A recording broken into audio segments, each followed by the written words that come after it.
Prezident Donald Trump ABŞ silahlı qüvvələrdən İranın böyük neft terminalının yerləşdiyi Xark adasına zərbə endirdiyini açıqlayıb. Truth Social platformasındakı paylaşımında Ağ Ev rəhbəri adadakı bütün hərbi hədəflərin vurulduğunu bəyan edib. Trump bunu yaxın şərq tarixində ən güclü bombardımanlardan biri adlandırıb.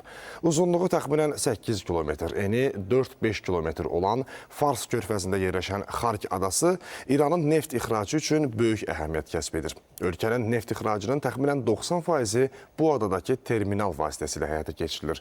Hər il bu terminal vasitəsilə 950 milyon barelə yaxın neft daşınır.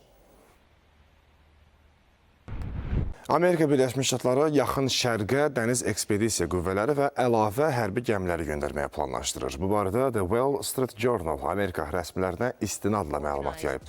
Qeyd edilib ki, Pentagon Mərkəzi Komandanlığın qüvvələrdən yerləşdirilməsi ilə bağlı müraciətini təsdiqləyib.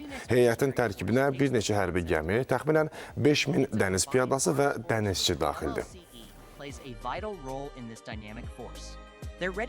İsrail ordusu İranın mərkəzi və qərbində 150 hərbi obyektə zərbələr endirdiyini açıqlayıb. Hədəflər arasında silah, onlarla balistik raket, pilotsuz uçuş aparatının saxlanıldığı ambarlar, hava hücumundan müdafiə sistemləri və silah istehsalı obyektləri olduğu bildirilib.